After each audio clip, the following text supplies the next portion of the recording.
continually say thank you for your prayers for First Lady and myself and what God is doing in her life. Continue to lift her up in her health. I want to thank you for your prayers for your pastor. On Friday, I was blessed and humbled to receive the Support Staff of the Year award from my network wide. Amen.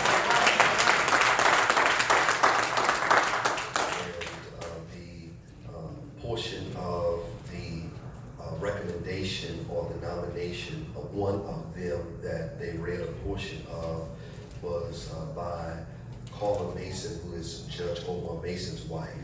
And I said, what were you trying to do to me in writing that? And I'm grateful for that. And it takes prayers and many to make that happen. And so continue to lift me up in that way. Amen. Amen. Want to highlight verse 13 of 1 Kings 17, verse 13, where it says, Elijah said to her, do not be afraid. Go and do as I have said to you. But first make a little cake of it and bring it to me. And afterwards make something for yourself and for your son. I want to tag for this sermon, make me something. Yeah, all right. Make me something. Brothers and sisters, at the time of our text, we are privileged to eavesdrop in on a conversation that God is having with his prophet, his mouthpiece, Elijah, where God speaks to him a divine directive to get up from where you are and travel to a place called Zarephath. But up until this point, he has been living by the brook Cherith. And because God set him up so well, ravens brought him bread and flesh in the morning and bread and flesh in the evening. And he drank from the brook. And that would be like Uber Eats bringing you 2 meals a day for free. It's all good for him until the brook dries up, because no rain had fallen in the land, and there was a famine, a drought, and everybody was affected. In Zarephath, there was a widow woman who had nothing much left and was at the gate of the city, and she was gathering sticks to go make a fire to cook a last cake for her and her son so that they could eat their last meal and prepare for starvation and die. The prophet Elijah sees her and asks her, bring me a little water in a vessel to drink. But as she's doing this, he said to her, also bring me a little cake of bread. And she said, as my Lord your God lives, I don't have much. I'm not going to make like I have a whole lot. I'm going to take what I have left, make a cake for my son, and I'm going to eat it. It's going to be our last meal. But make me a little cake of it, he says, and bring it to me first. And afterwards make something for yourself and your son. And then he says to her, as the Lord lives, the jar of meal will not be empty. And the jug of oil will not fail until the day of the Lord sends rain on the earth again. Now, I could preach about what to do when your brook dries up. And I have before. I could preach Zarephath, because Zarephath means refinery. It was a place where they had a refinery in location there. I could talk about what it means to go through a refinery and why he was in Zarephath. And I might preach that at some time. I could preach widow but willing. Because sometimes God leaves you in desperate situations, but yet you're still willing to do what the Lord has asked for you to do. I wish church folk could help me this morning. But what I have titled and gave this sermon, make me something. Because what people don't preach, they preach the perspective of Elijah, and they preach the perspective of the widow woman, and some even preach the perspective of the son, but nobody ever preaches the perspective of the cake. The cake has something to tell you. The substance of what was needed did not exist when Elijah asked for it, or when the widow woman was gathering sticks. It did not exist, the cake. It was only an idea. And I'm in the making of something. And if I am in the making of something, it starts with an idea. And then you need the ingredients to make it what you need it to be. And I want to tell somebody, if you have all the ingredients, make something out of what you have and what you're waiting for to make something out of what you have. Do something with what you got and work with it, and use what you got at your disposal until it runs out. That's the first quick little word. But then the cake said, I was always there in the text, but I was in rare form. God Almighty, help me in here. And maybe somebody in here has been living life in a circumstance where you've been in rare form. And I know folk look at you crazy and say, you acting mighty funny.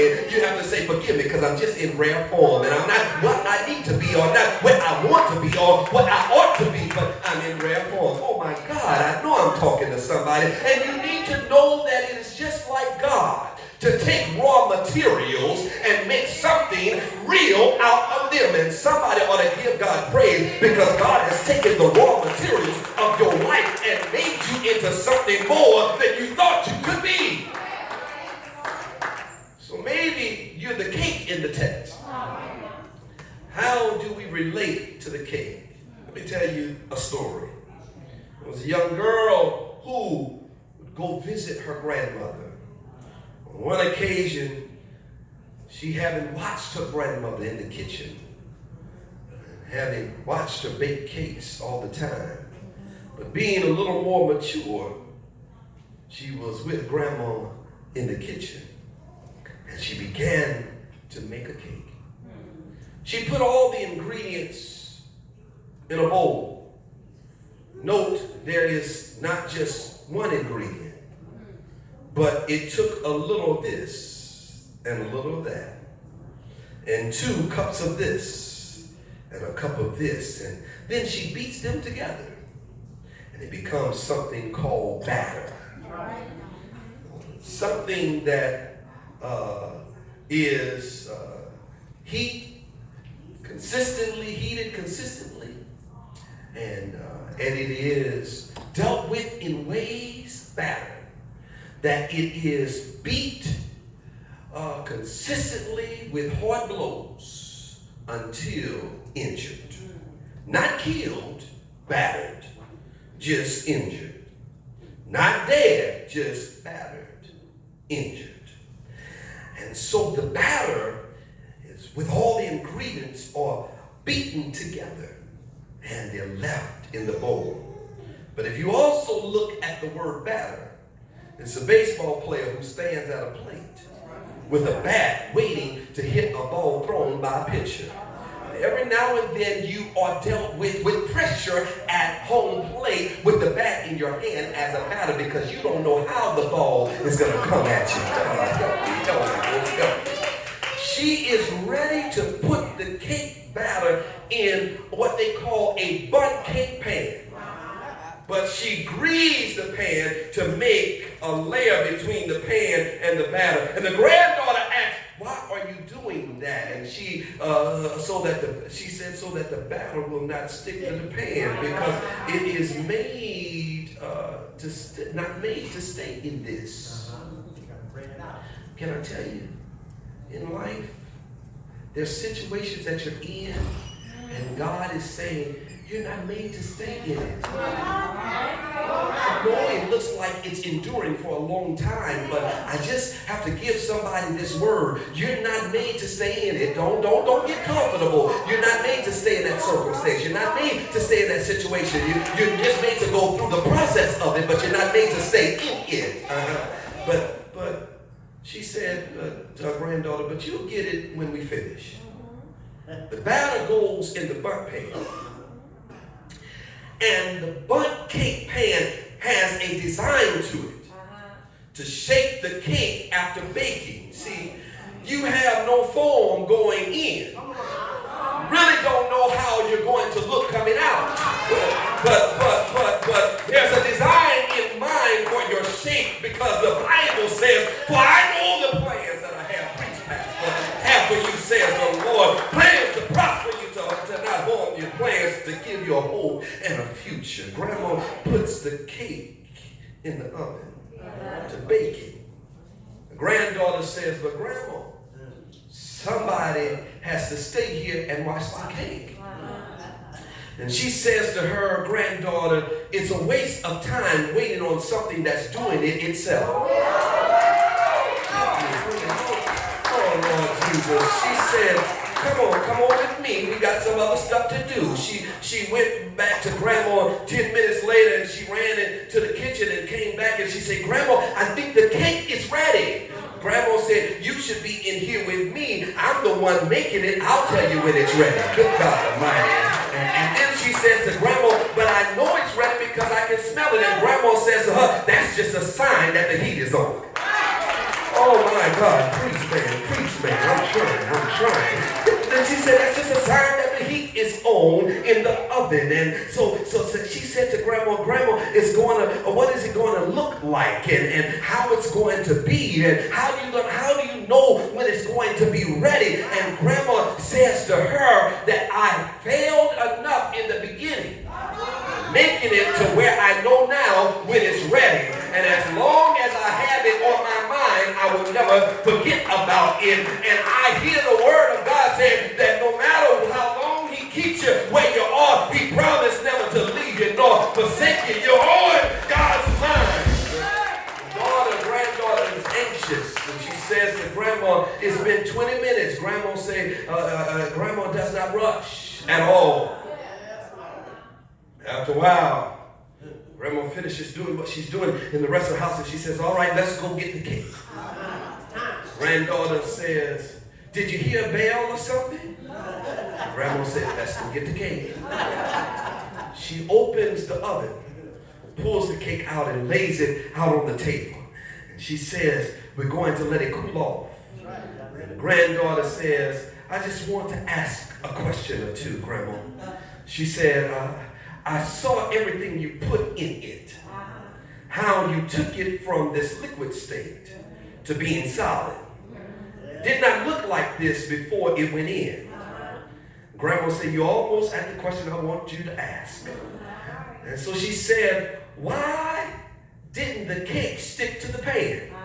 She said, you're almost at the question, but I'm going to answer that one. And she said, you're getting warmer. She said, you remember before I put the batter in the pan?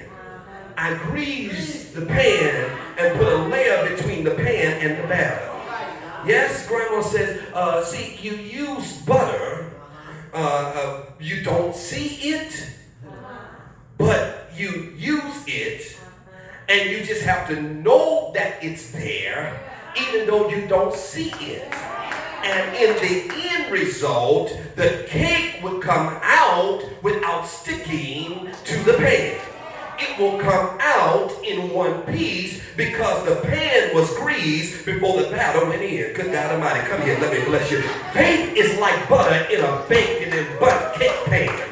You will never see it. It's the layer that you never see. But the fact that it comes out, that you come out in one piece, is evidence that your faith has been working. And somebody's been through something. Come on here, somebody. Somebody's been going through some circumstance where you've been in the pan. But can I tell you that God's anointing has been so much on you that he's greased you that you won't stick when you come out. You'll come out one piece, one piece. Out of my mind, one piece. piece. I'm struggling with all of life's issues, but I'm still here. I'm one piece. I'm one piece. And Hebrews 11:1 says, now faith is the substance of things hoped for, evidence of things not seen. That's butter in the baking butter pan.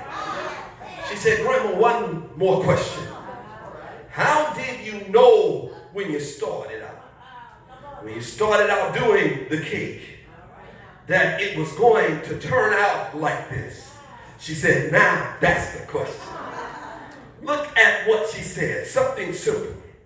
She said, if you're cake, you know how to shout. If you're cake, you know how to shout. Grandma said, I've learned that if you put the right thing in something, all you have to do is give it time, heat, and pressure. Good God Almighty. And it's going to rise no matter what pressure is put on it. Lord have mercy. And some of you are going through the pressure and the heat right now.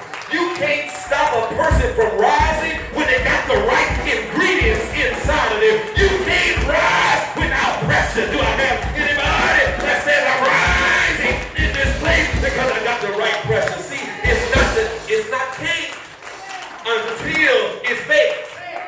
Once it's baked, it holds its form. And what God is forming and shaping you into. That is all you need to do is wait and go through time, heat, and pressure. If you ate all the ingredients separately and tell somebody you ate cake, you lied. You didn't eat cake, you only ate possibility. Good God Almighty. Together you have to go through the process so it can become cake. So it can become solid. Elijah and the widow woman were going through the same thing at the same time. They were going through it at the same time, the same heat and the same pressure that the cake had to go through. God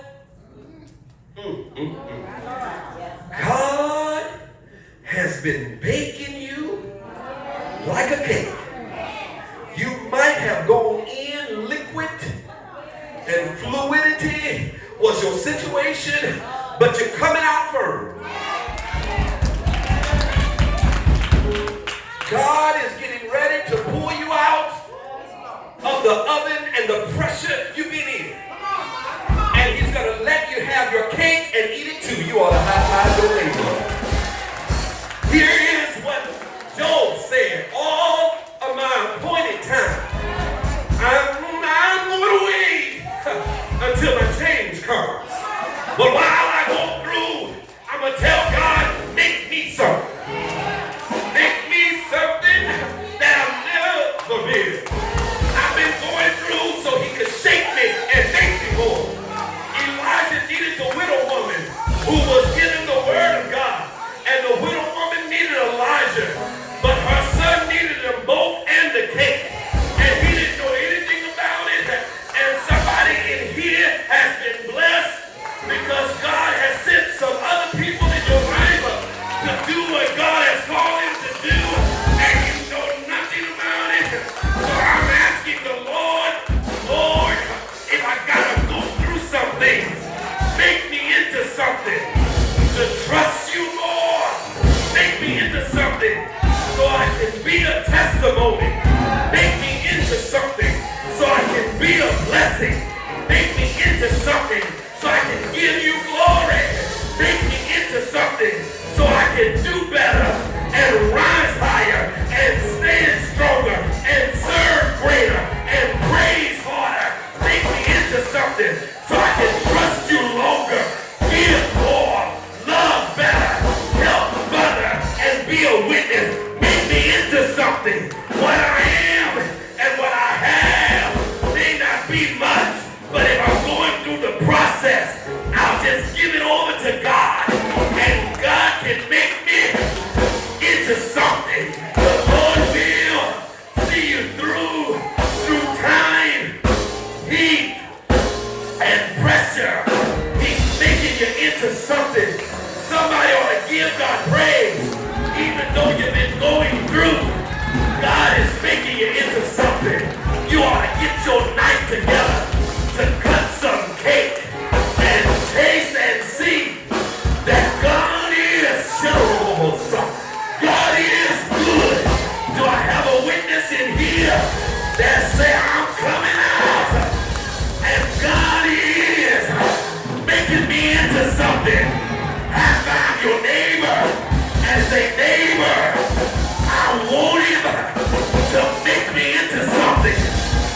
something through this stress, something through this pain, something through this pressure. Make me into something. I don't care what it is.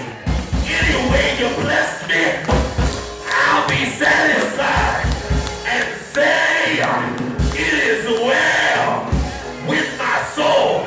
Can I get another witness that'll tell the Lord, Lord, I want you to make me into something.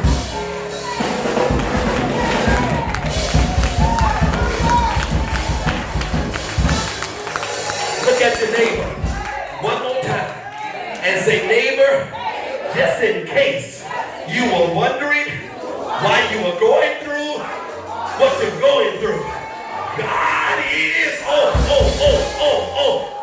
is, God is getting ready to, oh my God, you didn't know you could take it, you didn't know you could stand the pressure, you didn't know you could stand the time, you didn't know you could stand the heat.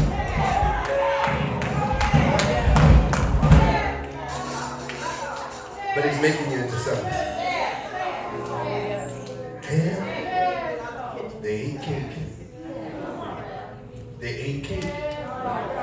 The Bible says, not just her and her son, but it said her whole household. Where did people come from?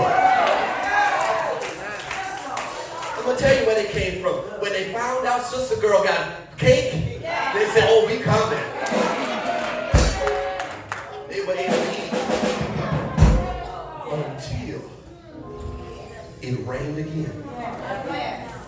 The substance of things that God provides may not be forever, but it might just be enough to get you to the next level of His provision. God Almighty, people of God, don't let the devil make you feel defeated. Don't let the devil get you down based on what you're going through. Everybody's got to go through something. The prophet went through it, the widow woman went through, and the son was going through it. He didn't even know it. But it was the process that they needed.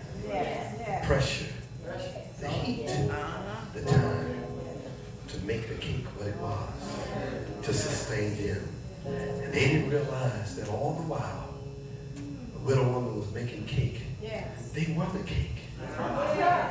They had been the batter, beaten to be the cake, and served up. But now God is going to bring you out. Anybody knows a good cake holds its form. It holds the shape that was designed. That bun cake had a design. You don't see it on the cake when you put the batter in, but it's when you take it and you flip it over on that plate. You tap that pan and lift that pan, and you see the form of the design that was supposed to be made. Let me tell you, what you're going through, God is making somebody a better design than what you were. Stronger, better testimony. And mothers, you're the one that can take those ingredients of life. Today we honor you for doing that. Shaping children, making them. You have been that one in the kitchen, that chef. Trusting God with the ingredients of people that you have adopted around you and become their mother. And you've taken the ingredients that they thought were useless. And you've pushed them through God's help to make cake. If you're desiring to be a mother, you want that power in God. Lord, give me strength to make something out of this life and use the ingredients that I have. In the name of the Father, the Son, and the Holy Ghost. Everybody standing on your feet.